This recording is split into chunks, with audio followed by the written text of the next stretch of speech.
अस्सलाम वालेकुम। आज का हमारा टॉपिक है फॉर लूप और आज हम फॉर लूप को और इसकी एग्जांपल को इन डिटेल डिस्कस करेंगे। What is for loop? For loop is the most flexible loop of C language. For loop जो है ये बहुत फ्लेक्सिबल लूप होता है सी लैंग्वेज के अंदर। दिस लूप एग्जीक्यूट वन और more statement for a specific number of time. ये जो लूप होता है ये एक या एक से ज़्यादा स्टेटमेंट को स्पेसिफिक नंबर ऑफ टाइम्स के लिए एग्जीक्यूट करता है। It is also called counter control loop. हम इसको काउंटर कंट्रोल लूप भी कहते हैं। फॉर लूप का सिंटैक्स कैसे होता है? सबसे पहले हम लिखते हैं फॉर, उसके बाद फॉर की ब्रैकेट को स्टार्ट करते हैं। उसमें जो फर्स्ट स्टेप होता है वो होता है इनिशियलाइजेशन। उसके बाद सेमीकोलन, सेमीकोलन के बाद कंडीशन आती है, कंडीशन के बाद फिर सेमीकोलन और उसके बाद इंक्रीमेंट या डिक्रीमेंट होता है। उसके बाद लूप की बॉडी को स्टार्ट करते हैं और लूप की बॉडी के अंदर जिन स्टेटमेंट को एग्जीक्यूट करवाना होता है वो स्टेटमेंट लिखी जाती हैं और फिर फॉर लूप की बॉडी को क्लोज कर दिया जाता है। फ्लो चार्ट किस तरह होता है फॉर लूप का कि सबसे पहले इनिशियलाइजेशन होती है या उसके बाद कंडीशन चेक की जाती है। अगर कंडीशन ट्रू हो जाती है तो कंट्रोल लूप की बॉडी में एंटर हो जाता है। उसके बाद स्टेटमेंट जितनी भी होती हैं उनको एग्जीक्यूट कराया जाता है और उसके बाद जो इंक्रीमेंट डिक्रीमेंट वाला स्टेप है वो परफॉर्म होता है और अगेन कंडीशन को चेक किया जाता है। अगर कंडीशन ट्रू है तो दोबारा से लूप की बॉडी में स्टेटमेंट को एग्जीक्यूट किया जाता है। ये तब तक एग्जीक्यूट होती रहती हैं स्टेटमेंट जब तक कंडीशन ट्रू रहती है। जैसे ही कंडीशन फॉल्स होती जाती है तो कंट्रोल जो है वो एग्जिट कर जाता है। Write a program that display counting from 1 to 5 using for loop. अब हमने एक प्रोग्राम लिखना है जिसमें हमने काउंटिंग को प्रिंट करवाना है 1 से लेके 5 तक और लूप यूज करना है फॉर। तो सबसे पहले हम हेडर फाइल्स लिखेंगे क्योंकि हेडर फाइल को किसी भी प्रोग्राम के अंदर ऐड करना मस्ट होता है। उसके बाद हम मेन फंक्शन लिखते हैं और मेन फंक्शन के अंदर ही हम अपना सारा कोड लिखेंगे। सबसे पहले इंट n एक वेरिएबल बनाया n के नाम से, मेमोरी में एक वेरिएबल बन जाएगा n के नाम से और इसकी टाइप है इंटीजर। उसके बाद क्लियर स्क्रीन, इट्स मीन कि आउटपुट की स्क्रीन पे अगर पहले कुछ भी लिखा हो तो उसको क्लियर कर दे। फिर हमने फॉर लूप लगाया n इक्वल्स टू 1। अब यहाँ इस स्टेप के अंदर हमने जस्ट वेरिएबल को डिक्लेयर किया था, उसको वैल्यू असाइन नहीं की थी। हमने अभी थोड़ी देर पहले ही सिंटैक्स में देखा है कि फॉर लूप के अंदर जो पहला काम होता है वो इनिशियलाइजेशन का होता है। इनिशियलाइजेशन का मतलब होता है कि हमने किसी भी वेरिएबल को कोई वैल्यू असाइन करनी है। तो हमने n को वैल्यू असाइन की 1। इट्स मीन कि यहाँ पे स्टोर हो जाएगा 1। n is less than equals to 5। अब हमने कंडीशन लगाई है सेमीकोलन के बाद दूसरा जो स्टेप होता है वो होती है कंडीशन, उसके बाद semicolon and n plus plus यानी इंक्रीमेंट या डिक्रीमेंट। हम अभी इंक्रीमेंट कर रहे हैं क्योंकि हमने 1 से लेके 5 तक काउंटिंग को डिस्प्ले करवाना है।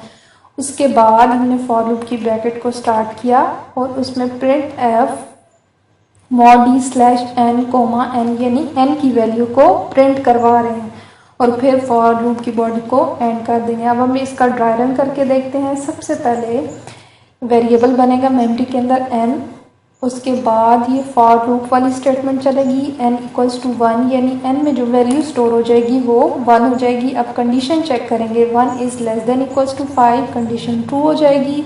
तो अब हमने इस स्टेप पे नहीं जाना इंक्रीमेंट वाले, पहले ये स्टेटमेंट एग्जीक्यूट होगी, स्क्रीन पे प्रिंट हो जाएगा 1। उसके बाद अब हम दोबारा से इंक्रीमेंट पे जाएंगे। अब n की वैल्यू में जब हम एक इंक्रीमेंट करेंगे तो इट्स मीन कि वैल्यू 2 हो जाएगी। अब हम कंडीशन चेक करेंगे।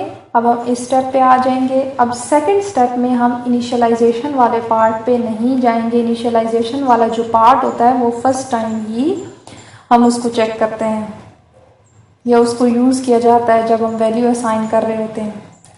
उसके बाद कंडीशन हमारी ट्रू हो गई क्योंकि 2 जो है वो लेस देन इक्वल्स टू 5 है।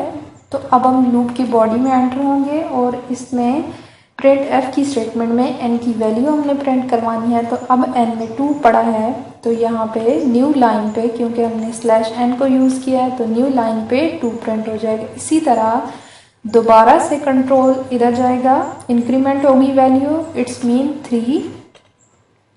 दोबारा से कंडीशन चेक करेंगे, कंडीशन अभी भी ट्रू है तो अगेन हम एन के अंदर जो भी वैल्यू पड़ी होगी उसको प्रिंट करवा देंगे, इट्स मीन कि वैल्यू 3 पड़ी है।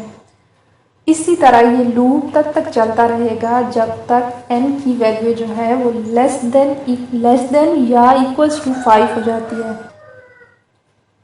जैसे ही एन की वैल्यू 6 होती जाएगी तो ये लूप टर्मिनेट हो जाएगा, क्योंकि एन की जो वैल्यू है, इट्स मीन कि एन की जो वैल्यू है वो प्रिंट नहीं होगी, कंट्रोल एग्जिट कर जाएगा। नेक्स्ट एग्जांपल है, write a program to print the sum of odd numbers between 1 and 100। हमने एक प्रोग्राम लिखना है जिसमें हमने ऑड नंबर्स जो जितने भी हैं उनका सम बताना है और रेंज उनकी बता दी गई है 1 से 100। इट्स मीन कि 1 से लेके 100 के दरमियान जितने भी ऑड नंबर्स हैं उन सबको सम करना है। और फिर उनको सबसे पहले हमने लिखा इंट एन कोमा सम। हमने 2 वेरिएबल बनाए जिसकी टाइप है इंटीजर, एक एन के नाम से और दूसरा सम के नाम से। सम इक्वल्स टू 0, सम को इनिशियलाइज किया 0 के साथ। क्लियर स्क्रीन का फंक्शन लिखा, उसके बाद for loop n equals to 1, यानी एन को इनिशियलाइज किया, एन को वैल्यू असाइन की। N is less than equals to 100, ending condition 100 रखी हमने कि एन की वैल्यू वो लेस देन इक्वल्स टू 100 होनी चाहिए। उसके बाद सेमीकोलन ऐड किया, n equals to n plus 2। अब हमने एन प्लस 2 क्यों लिखा, क्योंकि हमें ऑड वैल्यू चाहिए। तो जैसे हम 1 है सपोज एन की वैल्यू, तो उसमें एन की वैल्यू 1 है तो उसमें प्लस 2 करेंगे तो हमारे पास अगला ऑड नंबर आएगा। जैसे कि 3 में जो हम 2 प्लस करेंगे तो अगला ऑड नंबर 5 आ जाएगा। तो इसलिए हमें यहाँ पे n equals to n plus 2 लिखा। हम n प्लस प्लस अगर लिखेंगे तो इसका मतलब है कि एक ही इंक्रीमेंट होगा, एक का इंक्रीमेंट होगा, लेकिन हमें तो ऑड नंबर चाहिए तो इसलिए हमने 2 का इंक्रीमेंट किया। उसके बाद हमने लिखा sum equals to sum plus n, कि एन में जो वैल्यू पड़ी है और जो सम में वैल्यू पड़ी है उन दोनों को ऐड करो और जो भी रिजल्ट आए वो सम वेरिएबल के अंदर स्टोर होता रहे। उसके बाद हमने लूप की ब्रैकेट को क्लोज किया, print f sum equals to mod d comma sum. इसका मतलब है कि ये जब लूप इसमें n की वैल्यू जब 100 से एक्सीड कर जाएगी तो लूप एग्जिट होगा। उसके बाद हमने जो भी सम वेरिएबल के अंदर वैल्यू पड़ी होगी उसको हम प्रिंट करवा देंगे। तो हम इसका ड्राई रन करके दें। सबसे पहले n में वैल्यू चली गई 1, n is less than equals to 100, true हो गई कंडीशन। हम लूप की बॉडी में एंटर हो जाएंगे। यहाँ पे हमें स्टेटमेंट मिली sum equals to sum plus n। n में इस वक्त 1 पड़ा है जबकि सम में 0 पड़ा है, तो दोनों को ऐड करेंगे। सम में हमारे पास 0 पड़ा है और n में 1 पड़ा है, तो दोनों को हम ऐड करेंगे तो इट्स मीन कि हमारे पास आंसर 1 आ जाएगा। उसके बाद अब ये सम वेरिएबल के अंदर ही स्टोर हो जाएगा। अब हम दोबारा से इंक्रीमेंट वाली स्टेटमेंट पे जाएंगे। इट्स मीन कि n equals to n plus 2, तो अब n की वैल्यू 3 हो जाएगी। 3 is less than equals to 100, condition true हो गई। हम दोबारा से लूप की बॉडी में एंटर होंगे। Sum equals to sum plus n, sum में इस वक्त 1 पड़ा है और n में 3 पड़ा है, तो इट्स मीन के अब सम में जो वैल्यू स्टोर हो जाएगी वो है 4। अब हम दोबारा से इंक्रीमेंट वाले पार्ट पे आएंगे। n equals to n plus 2, यानी n की वैल्यू में हमने 2 का इंक्रीमेंट करना है। तो अब n की वैल्यू जो है वो 5 हो जाएगी। 5 is less than equals to 100, condition true हो गई। तो अगेन लूप की बॉडी में एंटर, कंट्रोल जो है वो लूप की बॉडी में एंटर हो जाएगा। Sum equals to sum plus n, n में इस वक्त 5 पड़ा है जबकि सम में इस वक्त 4 पड़ा है, तो इट्स मीन के 9 वैल्यू स्टोर होगी सम के अंदर। ये कंडीशन जब तक 100 से इक्वल या 100 से लेस रहेगी तब तक ये लूप एग्जीक्यूट होता रहेगा। जैसे ही n की वैल्यू 101 होगी तो ये लूप टर्मिनेट हो जाएगा और उसके बाद सम में जो भी वैल्यू पड़ी होगी हम उसको स्क्रीन पे प्रिंट करवा देंगे। आई होप आपको मेरी वीडियो पसंद आई होगी। अगर आपको मेरी वीडियो पसंद आई है तो मेरी वीडियो को लाइक कर सब्सक्राइब के बटन को क्लिक कर दें और साथ में दिए गए बेल आइकन को प्रेस कर दें ताकि आपको मेरे आने वाली हर न्यू वीडियो का नोटिफिकेशन मिलता रहे। Thanks for watching. अल्लाह हाफिज़।